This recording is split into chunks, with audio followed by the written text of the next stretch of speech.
नमस्कार, मैं मोहम्मद आबिद। आप देख रहे हैं CRS न्यूज़। खबर रायबरेली से। रायबरेली में युवक की संदिग्ध मौत के मामले में नया मोड़ सामने आया है।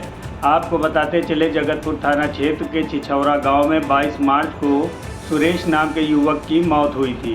परिजनों ने पंजाब नेशनल बैंक के मैनेजर पर प्रताड़ना और हत्या का आरोप लगाया था, जिसके बाद मामला तूल पकड़ गया और कौशाम्बी विधायक पल्लवी पटेल भी परिजनों से मिलने पहुंची। वहीं पुलिस जांच में नई सच्चाई सामने आई है। CO डलमऊ गिरजाशंकर त्रिपाठी के अनुसार मृतक ने बैंक से 5 लाख का लोन लिया था, जिसे न चुका पाने के कारण वह तनाव में था। 22 मार्च को अचानक सीने में दर्द होने पर उसे अस्पताल ले जाया गया, जहां रास्ते में ही उसकी मौत हो गई। वहीं डॉक्टरों ने हार्ट अटैक से मौत की पुष्टि की है। वहीं घटना के बाद सड़क जाम कर प्रदर्शन करने वालों की भी वीडियो फुटेज के आधार पर पहचान कर कानूनी कार्रवाई शुरू कर दी गई है। तो जगतपुर क्षेत्र में एक की मौत हुई थी, जिस पर जिन्होंने पंजाब नेशनल बैंक के मैनेजर ने लोगों पर आरोप लगाया था। क्या था ये पूरा मामला, क्या है? देखिए, ये 22 मार्च 2026 को मुकदमा प्रकरण संख्या 44/2026 ये अभियोग पंजीकृत किया गया था। इसमें धारा 352, 351, 3 और 108 BNS की धारा लगी हुई थी। जो उनके परिजन और जो वादी मुकदमा है, इनके द्वारा जो आरोप लगाया था, उसी आरोप के आधार पर अभियोग पंजीकृत कर लिया गया था।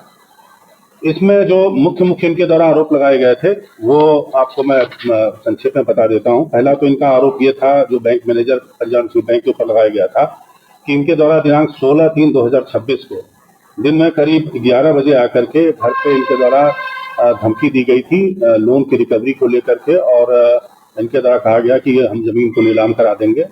तो इसकी प्रताड़ना से और कुछ लोगों से इन्होंने ब्याज के पैसे लिए थे, उनके ऊपर आरोप था कि वो भी अगले दिन आए, उन्होंने उनके ऊपर आरोप लगाया। और इसकी प्रताड़ना से उनको 20 तारीख की रात में करीब 4 दिन बाद उनको चेस्ट में पेन हुआ और इन्हें सामुदायिक स्वास्थ्य केंद्र पर जगतपुर में ले जाया गया, जहां पर डॉक्टरों ने इनका प्राथमिक उपचार किया।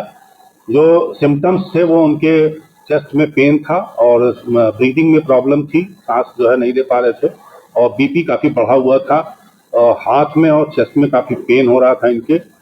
तत्काल CSC द्वारा इनको आगे इलाज के लिए रेफर कर दिया गया जिला अस्पताल में भी इनका इलाज हुआ। वहां से स्थिति जो है वो बिगड़ने के बाद इनको एम्स के लिए रेफर कर दिया गया और रास्ते में जाके इनकी मृत्यु हो गई। तदुपरांत इनके द्वारा इनके परिजनों ने वो शव लेकर के घर पे आए और इनके द्वारा जो है वो रास्ता जाम करके धरना प्रदर्शन भी किया गया था। इस संबंध में इन्होंने जो आरोप लगाए थे, उसका पहला आरोप तो यही था कि इन्होंने बैंक मैनेजर की धमकी से ऐसा हुआ है।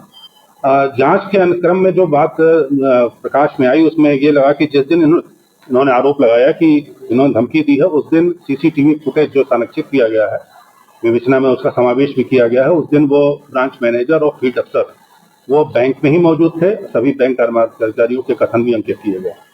दूसरा, इनके द्वारा जो आरोप लगाया गया कि बुधेंद्र जो है वो आए, उनके द्वारा भी धमकी दी गई।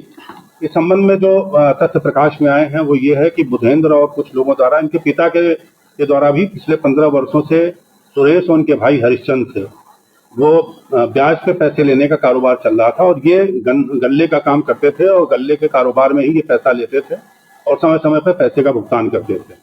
इसमें महत्वपूर्ण बात यह है कि जो इनके मृतक सुरेश है, इनके भाई हरिश्चंद्र, इनका अपना अकाउंट SDB बैंक और गौरा के PNB बैंक में था, लोन अकाउंट था, और प्रधानमंत्री मुद्रा योजना के तहत इन्होंने अकाउंट खुलवाया था, जो NPA हो चुका था, ये बैंक से डिफाल्टर थे। तो फिर इन्होंने अपने भाई के नाम से अकाउंट खुलवाया जगतपुर के PNB ब्रांच में। उसमें 5 लाख रुपए लोन सैंक्शन हुए, और वो 5 लाख रुपए इनकी देनदारी थी। इन्होंने बुधेंद्र को, जो छिछौरा गांव के रहने वाले थे, इनको उन्होंने अकाउंट में ट्रांसफर किया। इस संबंध में जो साक्ष्य मिले हैं वो 318(2) BNS के जो क्रिमिनल ब्रीच ऑफ ट्रस्ट है, उसके संबंध में साक्ष्य प्राप्त हुए। और जो इलाज के पर्चे हैं, प्रिस्क्रिप्शन वगैरह से जो हम लोगों ने जांच में तथ्य पाए हैं, उसमें जो है वो जो डॉक्टरों का बयान है, उसमें उन्होंने कार्डियक अरेस्ट की प्रबल संभावना व्यक्त की है। वो सारे पर्चे जो है वो विवेचना में उसको सम्मिलित किए गए हैं।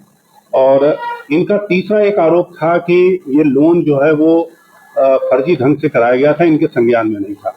इस संबंध में आपको बता दूं कि अभी तक की जांच में ये पाया गया है कि जो इनके द्वारा वाउचर उसमें बैंक में मिले हैं, उसके जो सुरेश हैं, इनके ही, जो बाद में इनकी मृत्यु हो गई थी, इनके ही हस्ताक्षर हैं।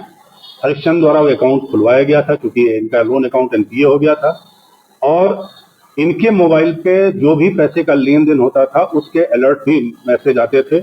इनको इस बात की जानकारी थी, इसलिए ये बात बिल्कुल प्रामाणिक है कि ये इनके परिजनों को, सुरेश को, हरिश्चंद्र को लोन अकाउंट के विषय में पूरी जानकारी थी। सर उन लोगों ने सड़क जाम किया था, उस पर कोई कार्रवाई की गई है क्या? देखिए उसमें भी अभियोग पंजीकृत किया गया है और जैसा कि सरकार की प्रमुख प्राथमिकता है और हमारे उच्च अधिकारियों का स्पष्ट निर्देश है कि कोई निर्दोष जो है वो सजा न पाए और दोषी बख्शा न जाए। इसी उद्देश्य से जो है हम लोगों ने इसमें कार्रवाई की है। जो भी विवेचनात्मक प्रगति है बिल्कुल क्रिस्टल क्लियर है, पारदर्शी है। इसमें जिन्होंने सड़क पे जाम लगाया था या कानून व्यवस्था में जो व्यवधान उत्पन्न जिन्होंने किया था उनके विरुद्ध हम सख्त से सख्त कार्रवाई करेंगे और बिहाइंड द कर्टेन जिन्होंने उकसाने का प्रयास किया था उनको भी हम चिन्हित कर लिए हैं और कुछ लोगों को और चिन्हित किया जा रहा है। इनके विरुद्ध भी हम कठोर कार्रवाई करेंगे।